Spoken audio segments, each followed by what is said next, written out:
নমস্কার বন্ধুরা, আমি মৌমিতা। আমার চ্যানেলে আপনাদেরকে ওয়েলকাম জানিয়ে আরও একটি ভিডিও শুরু করছি। তো আগের দিন আমি দশমহাবিদ্যার আবির্ভাব কী করে হয়েছিল সেই গল্প আপনাদেরকে বর্ণনা করেছিলাম। আজকে দশমহাবিদ্যার 10টি রূপের মধ্যে একটি রূপ মা কালী সম্পর্কে আমি বর্ণনা করব।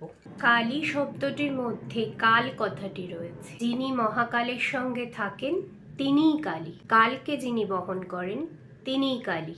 কালিকা পুরাণ অনুসারে আমরা জানতে পারি, হিমালয়ে অবস্থিত মাতঙ্গ মুনির আশ্রমে গিয়ে দেবতারা একবার মহামায়ার স্তুতি করেন মহামায়ার উদ্দেশ্যে। স্তুতিতে প্রসন্না হয়ে দেবী মহামায়া দেবতাদের মাতঙ্গ মুনির স্ত্রীর রূপ ধরে দর্শন দেন। তো দেবতাদের দর্শন দেওয়ার পর দেবতাদেরকে উদ্দেশ্য করে জিজ্ঞেস করেন মহামায়া যে তোমরা কার স্তব করছো। তখন দেবী মহামায়ার শরীর থেকেই আর এক দিব্য নারী প্রকট হন এবং তিনি দেবতাদের তরফ থেকেই উত্তর দেন যে এরা আমারই স্তব করছে।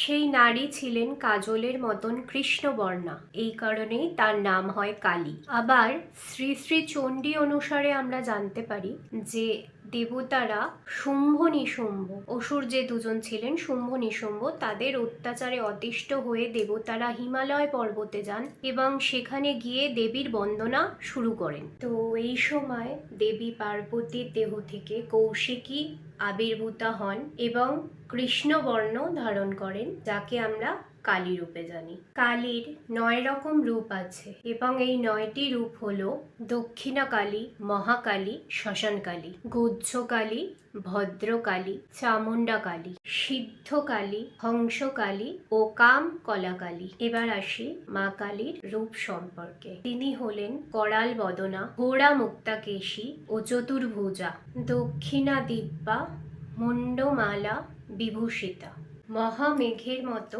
শ্যামবর্ণা, তাই তাকে শ্যামাও বলা হয়, এবং তিনি দিগম্বরী। মহাভাগবত অনুযায়ী কালী হচ্ছে প্রধান এবং তিনি উগ্র ও সৌম্য রূপের অন্তর্বর্তী অনেক রূপ ধারণকারিণী। মহাকালী হচ্ছেন অনন্ত সিদ্ধি প্রদানকারিণী। কালী হচ্ছেন সমস্ত বিদ্যার আদি। রক্ত ও কৃষ্ণ ভেদে মহাকালী 2 রূপে অধিষ্ঠিতা। কৃষ্ণার নাম দক্ষিণা এবং রক্তবর্ণার নাম সুন্দরী। তো আজকে এটুকুই। এর পরের দিন দশমহাবিদ্যার আরেকটি রূপ মা তারা সম্পর্কে আমি বর্ণনা করব। তো সবাই ভালো থাকবেন। ভিডিওটি ভালো লেগে থাকলে লাইক করবেন, চ্যানেলটিকে সাবস্ক্রাইব করবেন। সঙ্গে থাকার জন্য অনেক ধন্যবাদ।